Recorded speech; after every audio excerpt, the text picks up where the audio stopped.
ആരോഗ്യരംഗത്ത് നിരവധി കോളിളക്കങ്ങൾ സൃഷ്ടിച്ച നേച്ചർ ലൈഫ് ഇന്റർനാഷണൽ 25 വർഷങ്ങൾ പൂർത്തിയാക്കുന്നു. എറണാകുളം ടൗൺ ഹാളിൽ സെപ്റ്റംബർ 24-ാം തീയതി നടക്കുന്ന പരിപാടികളോടെ ഒരു വർഷം നീണ്ടു നിൽക്കുന്ന ആഘോഷ പരിപാടികൾ പ്രതിപക്ഷ നേതാവ് അഡ്വക്കേറ്റ് വി ഡി സതീശൻ ഉദ്ഘാടനം ചെയ്യും.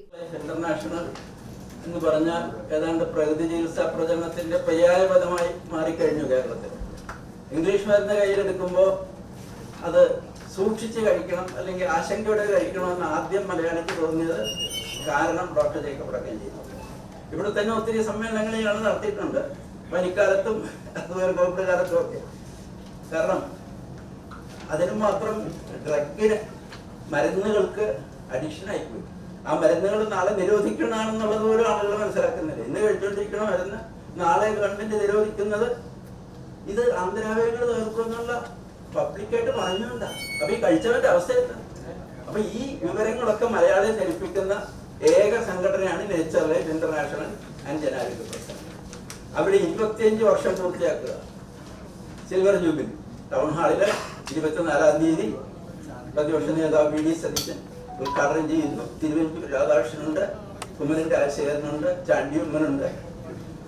പ്രതിപക്ഷ നേതാവ് കഴിഞ്ഞ ദിവസം പറഞ്ഞത് ഞാൻ ആഹാരം പകുതി പേരെ കഴിക്കുള്ളൂ. ഒരു പ്രകൃതി ഭക്ഷണശാല ഉദ്ഘാടനം ചെയ്തുകൊണ്ട് അദ്ദേഹം പറയും ഞാൻ പകുതി പേരെ കഴിയുമ്പോൾ ഭക്ഷണം നിർത്തും.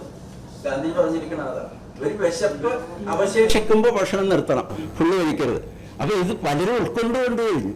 ഈ ഉൾക്കൊള്ളാനുള്ള പ്രധാന കാരണം നേച്ചർ ലൈഫ് ഇന്റർനാഷണൽ എന്നുള്ള മഹത്തായ സംഘടനയാണ്. അതിന്റെ ചെയർമാൻ ഡോക്ടർ ജേക്കബ് അടക്കം ചെയ്യും ബാക്കി കാര്യങ്ങളാണ്.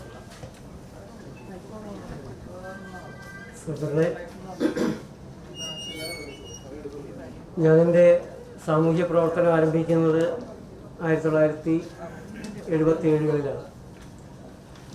80-ലാണ് മദ്യനിരോധന പ്രവർത്തനമായിട്ട് പ്രൊഫസർ എം പി മൻമോഹൻ്റെ കൂടെ ചേരാനും കേരളൊട്ടാകെ യാത്ര ചെയ്യാനും ഒക്കെയുള്ളൊരു അവസരം ഉണ്ടായതും ആ ഒരു പ്രവർത്തനത്തിൻ്റെ പശ്ചാത്തലത്തിലാണ് ഗാന്ധിയൻ ആശയമായിട്ടുള്ള പ്രകൃതി ചികിത്സയിലേക്ക് ആകൃഷ്ടനായതും. 1987 മുതൽ പ്രകൃതി ജീവന ഉൽപ്പന്നങ്ങളായിട്ട് ചായക്കും കാപ്പിക്കും പകരമുള്ള ജാപ്പി, സോപ്പിന് പകരമുള്ള അങ്ങനെയുള്ള ബദൽ ഉൽപ്പന്നങ്ങളുമായിട്ട് തുടങ്ങി.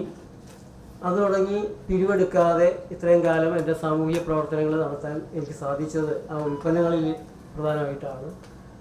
1996-ലാണ് എറണാകുളത്ത് ആദ്യത്തെ പ്രകൃതി ഭക്ഷണ കേന്ദ്രം, പ്രകൃതി ഹോട്ടൽ അരുവി എന്നുള്ള പേരിൽ തുടങ്ങുന്നത്. അതിനുശേഷം കേരളത്തിൽ പല ഭാഗത്തും പ്രകൃതി ഹോട്ടലുകൾ ഉയർന്നു വന്നു. പുതിയൊരു ചിന്ത ആഹാര കാര്യത്തെക്കുറിച്ച് കേരളത്തിന് കൊടുക്കാൻ സാധിച്ചു. 2000 ആണ്ടിലാണ് ഡോക്ടർ സുകുമാർ അഴീക്കോട് ആലുവയിൽ ആദ്യത്തെ നേച്ചർ ലൈഫ് പ്രകൃതി ചികിത്സാ കേന്ദ്രം ഉദ്ഘാടനം ചെയ്യുന്നത്. അത് തുടങ്ങി ഭരിക്കുന്നത് വരെ അദ്ദേഹമായിരുന്നു ഞങ്ങളുടെ രക്ഷാധികാരി. പ്രകൃതി രംഗത്ത് പ്രകൃതി ആശയങ്ങൾ പറഞ്ഞുകൊണ്ടിരിക്കുന്നതിനേക്കാൾ കൂടുതലായി ഒരുപക്ഷെ അലോപ്പതി എന്നുള്ള ചികിത്സയുടെ ആ മരുന്നുകളുടെ അപകട സാധ്യതകളെക്കുറിച്ച് കൂടുതൽ പഠിക്കാനും അത് ജനങ്ങളെ അറിയിക്കാനും ഞങ്ങൾക്ക് സാധിച്ചു. ഏറ്റവും ആദ്യം ഞങ്ങൾ പാരാസിറ്റമോൾ എലിവിഷമാണ് 2002 ഞാൻ ഇവിടെ ഈ പ്രസ് ക്ലബിൽ ഒരു പത്രസമ്മേളനം നടത്തുമ്പോൾ എനിക്കത് പൂർത്തിയാക്കാൻ പറ്റിയില്ല. കാരണം പാരാസിറ്റമോൾ എലിവിഷമാണെന്നൊക്കെ പറഞ്ഞ് ചുമ തട്ടുകയാണെന്നുള്ള ചോദ്യങ്ങളൊക്കെ വന്നു. പക്ഷേ 6 മാസം കഴിഞ്ഞപ്പോൾ ഏഷ്യാനെറ്റിൻ്റെ അന്നത്തെ ക്യാമറമാനായിരുന്ന ഷാജി വഴിയിൽ വെച്ച് എന്നെ കണ്ടു. പറഞ്ഞത് വളരെ ശരിയാണ്. 2 പാരാസിറ്റമോൾ പൊടിച്ച് ചോറി കുഴച്ച് അടുക്കളയിൽ വെച്ചപ്പോൾ 5-8 എലികളാണ് 4 ദിവസം കൊണ്ട് ചത്തു വീണത്. അതുപോലെ തന്നെ കോട്ടയം മെഡിക്കൽ കോളേജിൽ എലിപ്പനി എന്ന് പറഞ്ഞ ആളെ പേടിപ്പിച്ചപ്പോൾ 22 പേര് അവിടെ ചികിത്സയിലുണ്ട്, 11 പേര് മരിച്ചു. ഞങ്ങളവിടെ ചെന്ന് സുജീവിത മാസികയുടെ പ്രവർത്തകരാണ് പേഷ്യൻറ്റിനെ കാണണമെന്ന് പറഞ്ഞപ്പോൾ കാണിച്ചു തരാൻ പേഷ്യൻസ് ഇല്ല, ഒരാൾ മാത്രമാണ് ഉണ്ടായിരുന്നത്. അപ്പോൾ ആളുകൾ നിങ്ങൾ പേടിപ്പിക്കുകയാണോ? 22 പേര് ചികിത്സയിൽ 11 പേര് മരിച്ചു എന്ന് പറഞ്ഞപ്പോൾ നഴ്സ് പറഞ്ഞത് ഇവിടെ 11 പേരൊന്നും മരിച്ചിട്ടില്ല, ഒരാളെ മരിച്ചിട്ടുള്ളൂ, പത്രക്കാരെഴുതിയതാണ്, ഞങ്ങളത് വായിച്ച് ഞെട്ടിയെന്നായിരുന്നു. അതായത് 2 വർഷം ഞങ്ങളതിനെ ചോദ്യം ചെയ്ത് പ്രശ്നം ഉണ്ടാക്കി കഴിഞ്ഞപ്പോൾ എലിപ്പനിയുടെ മഹോത്സവം കേരളത്തിൽ അവസാനിച്ചു. അതുപോലെ ഒരു ഭീകരത പിന്നെ ഉണ്ടായില്ല. ആലപ്പുഴ കനാലിൽ പോള വാരാൻ ഇറങ്ങിയവർക്ക് കാലിലെ മുറിവുണ്ടായിരുന്നു, അതിലൂടെ എലിപ്പനിയുടെ അണുക്കൾ കയറിയെന്നെല്ലാം പറഞ്ഞ് ചിലർ മരിച്ചു. ഞങ്ങളവിടെ പോയിട്ട് കാല് മുറിച്ച് ആ വെള്ളത്തിൽ ഇറങ്ങി നിൽക്കുകയൊക്കെ ചെയ്തിട്ടുണ്ട്. അങ്ങനെയുള്ള നേരിട്ടും അല്ലാതെയുള്ള നിരവധി സമര പരിപാടികൾ ആരോഗ്യരംഗത്ത് ആദ്യമായിട്ടായിരുന്നു. നിപ്പയുടെ സമയത്ത് പേരാമ്പ്ര ആശുപത്രിയിൽ ഒരാഴ്ച ചികിത്സിച്ചു. അവിടെ നിന്ന് ബേബി മെമ്മോറിയൽ കൊണ്ടുപോയി. അവിടെ നിന്ന് മെഡിക്കൽ കോളേജിലേക്ക് മാറ്റി. അവിടെ ചെന്നപ്പോഴാണ് പകർച്ചവ്യാധിയായത്. അതുവരെ ചികിത്സിച്ച ഡോക്ടർക്ക് ഒരു കുഴപ്പമില്ല. അതുവരെ പേരാമ്പ്ര ഹോസ്പിറ്റലിൽ ഉണ്ടായിരുന്ന നഴ്സിന് കുഴപ്പമില്ല. ഇങ്ങനെയുള്ള കാര്യങ്ങളിൽ നിരവധി ചോദ്യങ്ങൾ ഉയർത്തുകയും അതിൻ്റെ പിന്നിലുള്ള മരുന്ന് മാഫിയയുടെ തട്ടിപ്പിനെ തുറന്നു കാണിക്കുകയും ചെയ്തിരുന്നു. മോഡേൺ ബ്ലഡിൽ ക്യാൻസർ ഉണ്ടാക്കുന്ന 2 ഘടകങ്ങളുണ്ടായിരുന്നു. ഞാനതിൽ എഴുതിയിട്ടില്ല. പൊട്ടാസ്യം ബ്രോമേറ്റും ട്രാൻസ്ഫാറ്റും. ഞങ്ങൾ കമ്പനിക്ക് എഴുതിയതിനെ തുടർന്ന് കമ്പനി ചർച്ചയ്ക്ക് വരികയും 1 കൊല്ലമായി ഞങ്ങളത് മാറ്റാനുള്ള റിസർച്ച് നടത്തുകയായിരുന്നു. ഞങ്ങളതിൽ വിജയിച്ചപ്പോഴാണ് നിങ്ങൾ ഭാഗ്യവശാൽ എതിർപ്പ് ഉന്നയിച്ചിട്ടുള്ളത്. 1 മാസത്തെ സമയം കൊണ്ട് ഞങ്ങളത് മാറ്റിക്കൊള്ളാം എന്ന് പറഞ്ഞ് ഈ 2ഉം മാറ്റുക മാത്രമല്ല, യൂണിലിവറിൻ്റെ ലെറ്റർ ഹെഡിൽ ഞങ്ങൾക്കത് എഴുതി തരികയൊക്കെ ചെയ്തിരുന്നു. അത് MA ജോൺ സാർ കൂടെ അന്ന് ആ സമരത്തിൽ ഞങ്ങളോടൊപ്പം ഉണ്ടായിരുന്നു, ജസ്റ്റിസ് PK ഷംസുദ്ദീനും. അപ്പോൾ അതുപോലുള്ള നിരവധി പോരാട്ടങ്ങൾ. ജോൺസൺ ആൻഡ് ജോൺസൺ എന്ന് മാത്രം ഞങ്ങൾ പറയാറില്ല. Johnson and Johnson cancer and cancer എന്നേ പറയാറുള്ളൂ. ജോൺസന്റെ ഉൽപ്പന്നങ്ങളെല്ലാം ക്യാൻസർ ഉണ്ടാക്കാൻ വേണ്ടി തന്നെ, അവരുടെ ക്യാൻസറിൻ്റെ മരുന്നുകൾ വിൽക്കാൻ വേണ്ടി ഉപയോഗിക്കുന്ന ഉൽപ്പന്നങ്ങളാണ്. ബേബി പൗഡർ, ബേബി ഓയിൽ മണ്ണെണ്ണയാണ് എന്ന് ഞങ്ങൾ പറയുകയും കേരളത്തിൻ്റെ പല ഭാഗത്ത് ഞങ്ങളത് തീയിലിട്ട് കത്തിക്കുകയൊക്കെ ചെയ്തിരുന്നു. അതും കഴിഞ്ഞ് 2 കൊല്ലം കഴിയുമ്പോഴാണ് അമേരിക്കയിൽ ജോൺസന്റെ ബേബി പൗഡറിനെതിരെ കേസുകൾ വരുന്നതും 75 ലക്ഷം ഈ പൗഡർ ഉപയോഗിച്ച് ക്യാൻസർ പിടിച്ച ജാക്വലിൻ എന്ന് പറഞ്ഞ സ്ത്രീക്ക് നഷ്ടപരിഹാരം, $75 ലക്ഷം നഷ്ടപരിഹാരം വിധിക്കുന്നതല്ല. അതിനുശേഷം ബോംബെയിൽ കേസ് വന്നതൊക്കെ നമ്മൾ കണ്ടു. അങ്ങനെ ജനങ്ങളെ രോഗികളാക്കി മരുന്ന് വിൽക്കാനുള്ള കുത്തകകളുടെ ഉൽപ്പന്നങ്ങൾക്കെതിരെ നേരിട്ട് നിന്നുള്ള സമരങ്ങൾ ഞങ്ങൾ നടത്തിയിട്ടുണ്ട്. നിപ്പയ്ക്ക് ശേഷം കൊറോണ വരുമ്പോൾ അത് കുറേ നുണയാണ് എന്ന് ആദ്യഘട്ടത്തിൽ തന്നെ ഞങ്ങൾ പറഞ്ഞിരുന്നു. അതേ തുടർന്ന് ഞാൻ വളരെയധികം പരിഹാസപാത്രമായി, പ്രത്യേകിച്ച് ചില ചാനലുകളൊക്കെ മണ്ടനെന്ന് വിളിക്കുകയും വൈറസ് രോഗം ഉണ്ടാക്കും. ഇപ്പോൾ വന്നിട്ടുള്ളത് മനുഷ്യൻ്റെ തലച്ചോറിനെ തിന്നുന്ന അമീബ രോഗമാണ്. നിങ്ങൾ ജെമിനി എടുത്തിട്ടൊന്ന് ചോദിക്കുക, മെനിഞ്ചോ എൻസെഫലൈറ്റിസ് എന്ന് പറയുന്ന തലച്ചോറിൻ്റെ ഈ നാശം ഉണ്ടാക്കുന്ന മരുന്നുകൾ ഏതൊക്കെയാണ്, വാക്സിൻ ഏതൊക്കെയാണെന്ന് ചോദിച്ചാൽ ജെമിനിയിൽ ഉത്തരം കിട്ടുന്നത് MMR vaccine, chicken box vaccine, COVID-19 vaccine. Rare കേസിലാണ്.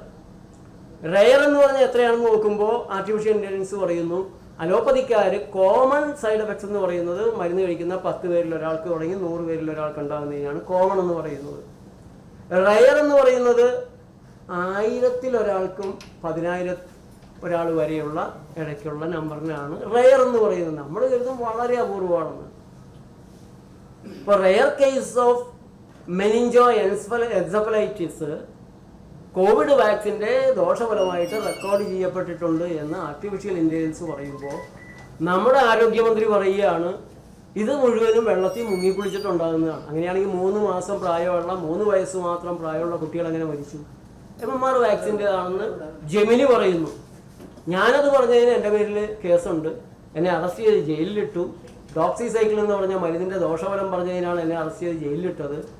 പക്ഷേ കേസ് വേറെ ചിലൻ്റെ പേരിലാണ്. 4 കേസുകൾ ആക്റ്റീവായിട്ട് എനിക്കെതിരെ ഉണ്ട്. ഞാൻ പറഞ്ഞ കാര്യങ്ങളെല്ലാം ശരിയാണെന്ന് ഇപ്പോൾ ആർട്ടിഫിഷ്യൽ ഇൻ്റലിജൻസ് സമ്മതിക്കുന്നുണ്ട്, അല്ലെങ്കിൽ കാണിച്ചു തരുന്നുണ്ട്. ഇപ്പോൾ നേച്ചർ ലൈഫിൻ്റെ പ്രവർത്തനങ്ങൾ നോക്കുകയാണെങ്കിൽ 2000 ആണ്ട് തുടങ്ങി മുൻ മുഖ്യമന്ത്രി VS അച്യുതാനന്ദൻ പ്രകൃതി ചികിത്സയിൽ അദ്ദേഹത്തിനോടൊപ്പം വളരെ നാളുകൾ ഞാനുണ്ടായിരുന്നു. MA ബേബി 15 കൊല്ലം പഴക്കമുള്ള പ്രമേഹം മാറ്റിയെടുത്തു എന്നുള്ളത് എൻ്റെ പ്രമേഹത്തിൻ്റെ സ്വയം ചികിത്സ എന്നുള്ള പുസ്തകത്തിൽ അദ്ദേഹം വിശദമായി എഴുതിയിട്ടുണ്ട്. ഡോക്ടർ VS വിജയൻ അത് എഴുതിയിട്ടുണ്ട്. ഈ 2 പേരും എൻ്റെ പുസ്തകത്തിൽ അവരുടെ അനുഭവങ്ങൾ 25 കൊല്ലം പ്രമേഹം 555 ഉണ്ടായിരുന്നിടത്ത് മരുന്ന് കഴിച്ചുകൊണ്ടിരുന്നതാണ്. അതെല്ലാം മാറിയിട്ട് 10-18 വർഷമായി അദ്ദേഹം പ്രമേഹത്തിന് പിന്നെ മരുന്ന് കഴിച്ചിട്ടില്ല. MA ബേബി ആണെങ്കിലും ധാരാളം പേഷ്യൻസിനെ നേച്ചർ ലൈഫിലേക്ക് വിടുന്നുണ്ട്. അശോകൻ ചെരുവിൽ അവിടെ വന്ന് കിടന്നു. പിന്നെ സ്വയം പേര് പറയാത്തവരുടെ, ഈ കാര്യങ്ങൾ പറയാത്തവരുടെ കാര്യം ഞാൻ പറയുന്നില്ല. മന്ത്രിമാരുൾപ്പെടെ നിരവധി പേര്. പക്ഷെ അവരായിട്ട് പുറത്ത് പറയാത്തതുകൊണ്ട് ഞാൻ ആ പേര് പറയുന്നില്ല. ഇപ്പോൾ കുമ്മനം രാജശേഖരൻ, അദ്ദേഹം ഇന്നലെയാണ് നേച്ചർ ലൈഫിലെ ട്രീറ്റ്മെൻറ്റ് കഴിഞ്ഞ് ഇറങ്ങുന്നതും. ഞങ്ങളുടെ YouTube channel nature life TV YouTube ചാനലിൽ ഇന്ന് അദ്ദേഹത്തിൻ്റെ അനുഭവം വിശദമായിട്ട് കൊടുത്തിട്ടുണ്ട്. ഇപ്പോൾ കേരളത്തിലെ ആരോഗ്യരംഗത്ത് ഈ രോഗം എന്ന് പറയുന്നത് പറന്നു വന്ന് കയറുന്നതല്ല, കഴിക്കുന്ന ഭക്ഷണമായിട്ടും മനസ്സിൻ്റെ വികാര വിചാരങ്ങളുമായിട്ട് വ്യക്തിനിഷ്ഠമായ ഒന്നാണ് പ്രധാനമായിട്ട് എന്നുള്ളത് ആളുകളെ ബോധ്യപ്പെടുത്താനും ധാരാളം ആളുകളെ സ്വയം രോഗം മാറ്റുന്ന വിദ്യ പഠിപ്പിക്കാനും ഞങ്ങൾക്ക് സാധിച്ചിട്ടുണ്ട്. 14 രാജ്യങ്ങളിൽ നേച്ചർ ലൈഫ് പ്രവർത്തനം നടത്തിയിരുന്നു. പ്രത്യേകിച്ച് തായ്ലാൻഡിൽ ഏതാണ്ട് 75ഓളം ട്രീറ്റ്മെൻറ്റ് ക്യാമ്പുകൾ നടത്തി. തായ് ഗവൺമെൻറ്റിൻ്റെ ഒഫീഷ്യൽ വെബ്സൈറ്റിൽ, ഹെൽത്ത് വെബ്സൈറ്റിൽ പ്രകൃതി ചികിത്സയുടെ വ്യക്തമായിട്ട് എന്നെയാണ് ചേർത്തിട്ടുള്ളത്. വിയറ്റ്നാമിൽ ഒരു ഹോസ്പിറ്റൽ നമ്മൾ നടത്തിയിരുന്നു. കോവിഡിൻ്റെ സമയത്താണ് അടയ്ക്കുന്നത്. പിന്നെ ഓസ്ട്രേലിയ, സ്വിറ്റ്സർലാൻഡ്, മലേഷ്യ, സിംഗപ്പൂരൊക്കെ ആയിട്ട് 14 രാജ്യങ്ങളിൽ നമ്മൾ ഈ ആശയപ്രചരണങ്ങൾ നടത്തിയിട്ടുണ്ട്. കേരളത്തിൽ കാസർഗോഡ് തുടങ്ങി തിരുവനന്തപുരം വരെ എല്ലാ മാസവും 1 തുടങ്ങി 14 വരെ ഒരു പ്രകൃതി സന്ദേശയാത്ര 24 കൊല്ലമായിട്ട് നടത്തിക്കൊണ്ടിരിക്കുകയാണ്. പിന്നെ സാധാരണക്കാരെ ആരോഗ്യ രഹസ്യങ്ങൾ പഠിപ്പിച്ച് ചികിത്സയുടെ കൊള്ളയിൽ നിന്ന്, തട്ടിപ്പിൽ നിന്ന്, മരുന്നിൽ നിന്ന് രക്ഷിക്കുക എന്നുള്ള പ്രവർത്തനം കുറേയൊക്കെ നടത്താൻ ഞങ്ങൾക്ക് സാധിച്ചിട്ടുണ്ട്. ആ ഒരു ചിന്തയ്ക്ക് അടിത്തറയിടാൻ ഞങ്ങൾക്ക് സാധിച്ചിട്ടുണ്ട്. അപ്പോൾ ഞങ്ങളുടെ 25ാമത്തെ വർഷം ഹോസ്പിറ്റലിൻ്റെ, ഹോട്ടൽ അതിനേക്കാളും കൂടുതലായി സിൽവർ ജൂബിലി ആഘോഷിക്കുമ്പോൾ ഈ 24-ാം തീയതി ബുധനാഴ്ച എറണാകുളം ടൗൺ ഹാളിൽ രാവിലെ തുടങ്ങി വൈകിട്ട് വരെ. അപ്പോൾ ടൗൺ ഹാളിൽ ഇതിനു മുമ്പ് ഞങ്ങൾ പല പരിപാടിയും നടത്തിയിട്ടുണ്ട്. അതെല്ലാം ഓരോരോ വിഷയങ്ങൾ കേരളത്തിൻ്റെ ശ്രദ്ധപ്പെടുത്താനായിരുന്നു. ഒന്ന് ഞങ്ങൾ ശ്രദ്ധപ്പെടുത്തിയത് കാർബൺ ടോക്സിസിറ്റിയാണ്. അതൊന്നും ഞാൻ എഴുതിയിട്ടില്ല, ഇതിൽ കൂടുതൽ വിസ്തരിക്കേണ്ടതെന്ന് എഴുതിയിട്ടാണ്. കാർബൺ ടോക്സിസിറ്റി എന്ന് പറയുമ്പോൾ കാർബോഹൈഡ്രേറ്റ് ശരീരത്തിന് ആവശ്യമുള്ളതിന് അല്പം കൂടിക്കഴിഞ്ഞാൽ അത് വിഷമായിട്ട് മാറും. പ്രോസസ്സ് ചെയ്ത കാർബോഹൈഡ്രേറ്റും വിഷമാണ്. മൈദ, അതുപോലെ തന്നെ മറ്റു തരത്തിലുള്ള പ്രോസസ്സിങ്. അതുപോലെ സെൽ വോൾട്ടേജ്, മനുഷ്യ ശരീരത്തിൻ്റെ ആരോഗ്യവും രോഗമാറ്റവും എല്ലാം വോൾട്ടേജുമായിട്ട് ബന്ധപ്പെട്ടാണ്. ഈ വോൾട്ടേജ് കുറഞ്ഞു കുറഞ്ഞു വന്ന് ഡിമ്മടിച്ച് ബൾബ് ക്യാൻസറിലേക്ക് വീഴും. ചികിത്സാ രംഗത്ത് ഏറ്റവും പ്രധാനമായിട്ട് നോക്കേണ്ടതാണ് ഒരു ശരീരത്തിൻ്റെ voltage. Cell voltage -70 milli voltage ആണെന്നാണ് ആർട്ടിഫിഷ്യൽ ഇൻ്റലിജൻസ് നോക്കിയാൽ കാണാൻ സാധിക്കും, ഗൂഗിൾ നോക്കിയാൽ കാണാൻ സാധിക്കും. അപ്പോൾ 37.5 ട്രില്യൺ സെല്ലുകളുള്ള മനുഷ്യ ശരീരത്തിൻ്റെ വോൾട്ടേജ് എത്രയാണ്? ഇതിൻ്റെ ആരോഗ്യത്തിലും അനാരോഗ്യത്തിലും ഈ വോൾട്ടേജ് പരിഗണിക്കേണ്ടതില്ലേ എന്നുള്ള ചോദ്യമാണ് ഞങ്ങളോട് ഉയർത്തിയത്. അതുപോലെ തന്നെ ഇപ്രാവശ്യം ഞങ്ങൾ അങ്ങനെ ഓരോരോ വിഷയങ്ങൾ എടുത്തിട്ടുണ്ട്. ഇപ്രാവശ്യം ബയോ ഹാക്കിംഗ് എന്ന വിഷയമാണ് വിശദീകരിക്കുന്നത്. അത് കലണ്ടറിലെ പ്രായമല്ല, ഉള്ളിലെ അവയവങ്ങളുടെ ഉപയോഗം അനുസരിച്ച് ചിലപ്പോൾ അതിൻ്റെ പ്രായം കുറഞ്ഞിരിക്കും നല്ല ഉപയോഗമാണെങ്കിൽ. പക്ഷെ പലപ്പോഴും നമ്മുടെ ഇന്നത്തെ ഒരു ജീവിത രീതി, ആഹാര രീതിയിൽ കലണ്ടറിലെ ന്യൂറോളജിക്കൽ ഏജിനേക്കാൾ വളരെ കൂടി നിൽക്കുന്ന പ്രായമാണ് ആന്തരാവയവങ്ങൾക്ക് പലർക്കും ഉള്ളത്. വൈകി ഉറങ്ങുന്നത് കൊണ്ടും മദ്യം കഴിക്കുന്നത് കൊണ്ടും തെറ്റായ ഭക്ഷണപാനീയങ്ങൾ കഴിക്കുന്നത് കൊണ്ടും ഇന്നർ ഓർഗൻസിൻ്റെ ഏജ് വളരെ കൂടുന്നുണ്ട്. അപ്പോൾ അതെങ്ങനെയാണ് കുറയ്ക്കാൻ സാധിക്കുക തുടങ്ങിയുള്ള കാര്യങ്ങളാണ് ഇപ്രാവശ്യം ഞങ്ങൾ വിശദീകരിക്കുന്നത്. 24-ാം തീയതി ബുധനാഴ്ച രാവിലെ VD സതീശൻ ഉദ്ഘാടനം ചെയ്യും. തിരുവഞ്ചൂർ രാധാകൃഷ്ണൻ ഞങ്ങളുടെ രക്ഷാധികാരിയാണ്. പ്രകൃതി രീതികൾ വളരെ നന്നായിട്ട് ചെയ്യുന്ന ഒരാളാണ്. അദ്ദേഹമാണ് അധ്യക്ഷൻ. Kummanam Rajasekharan, Ashokan Cheruvil, Kalpetta Narayanan, C Radhakrishnan, doctor MB Mathai, doctor N Gopalakrishnan Nair തുടങ്ങിയിട്ട് വളരെ പ്രഗത്ഭരായിട്ടുള്ള വ്യക്തികൾ വരുന്നുണ്ട്. രോഗങ്ങളില്ലാതെ 20 കൊല്ലമായി 25 കൊല്ലമായി ഒരു രോഗമില്ലാതെ ക്യാൻസർ അടക്കമുള്ള രോഗങ്ങൾ മാറ്റിയെടുത്ത്, പ്രമേഹം മാറ്റിയെടുത്ത് ഒരു രോഗമില്ലാതെ ജീവിക്കുന്ന അനേകം ആളുകൾ ഈ സമ്മേളനത്തിൽ രോഗങ്ങളില്ലാതെ ജീവിക്കുന്നവരുടെ ആനന്ദ സംഗമത്തിൽ പങ്കെടുക്കും. അതുകൊണ്ട് അതൊന്ന് ലോകത്തിൻ്റെ മുന്നിലേക്ക് എത്തിച്ചാൽ നന്നായിരുന്നു. നിങ്ങളുടെ ഒരു ശ്രദ്ധയും നിരീക്ഷണവും പഠനവും ഞങ്ങളെ നിരീക്ഷിച്ചതിന് ശേഷം മാത്രം ഈ കാര്യങ്ങൾ പ്രചരിപ്പിക്കണമെന്നേ ഞങ്ങൾ ആവശ്യപ്പെടുന്നുള്ളൂ. അതിന് ഞങ്ങൾക്ക് നിങ്ങളുടെ സഹായം ആവശ്യമുണ്ട്. തുടർന്നുള്ള പ്രവർത്തനങ്ങളിലും നിങ്ങളുടെ സഹായങ്ങൾ ഉണ്ടാവണം. ഇതാണ് നമുക്ക് പറയാനുള്ളത്. ചോദ്യങ്ങളുണ്ടെങ്കിൽ ആവും.